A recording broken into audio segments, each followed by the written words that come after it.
आप सोच सकते हैं एक 16 साल की बच्ची जिसके साथ एक बाहुबली एमएलए ने रेप किया, बलात्कार किया, और ना कि खुद बलात्कार किया बल्कि गैंग रेप करवाया अपने कुछ साथियों से। और हम कौन सी दुनिया में, हमें लगता है कि ये हो गया। नहीं, आगे सुनिए। उसकी जब पिता ने रिपोर्ट कराने की कोशिश की, पुलिस कस्टडी में बहुत बुरी तरह से टॉर्चर करते हुए, जो आप फिल्मों में देखते हैं उतने हिस्से ज्यादा टॉर्चर करते हुए उसके पिता की पुलिस कस्टडी में हत्या कर दी गई।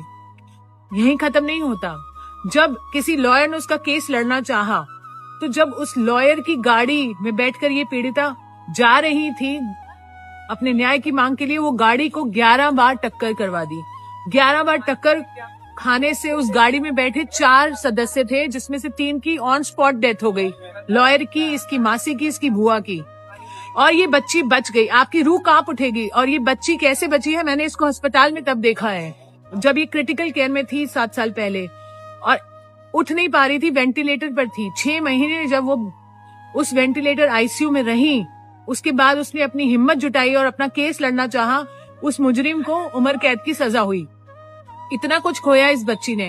अपनी लाइफ को नॉर्मल करने लगी थी, अभी शादी की और कोशिश कर रही थी नॉर्मल होने की। हम उसके साथ थे इतने साल से, और अब क्या हुआ आप सुन के हैरान हो जाएंगे।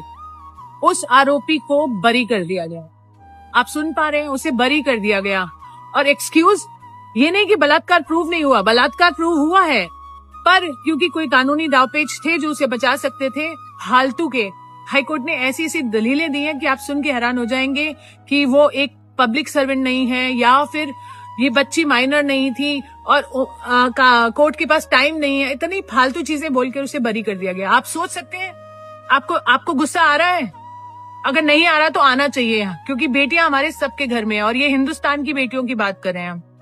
मैं तो आक्रोशित हूँ, और तब से इस बेटी के साथ हूँ, जब से उसने कोर्ट में मुझे बताया कि दीदी मेरे साथ ऐसा हुआ, और मैं तभी से उसके साथ हूँ। क्या देश उसके साथ है? अगर नहीं है तो आप मर चुके हैं, अगर है तो आप सपोर्ट कीजिए, क्योंकि मुझे मालूम है ठंड का समय है, लोग नहीं आ सकते प्रोटेस्ट के लिए। अगर आप नहीं आना चाहते तो नहीं आइए, कोई बात नहीं, कम से कम वीडियो शेयर कीजिए, लोगों को जगाइए और बताइए कि ऐसी दरिंदगी हमारे देश में हो रही है और अपने बेटियों के साथ भी हो सकती है।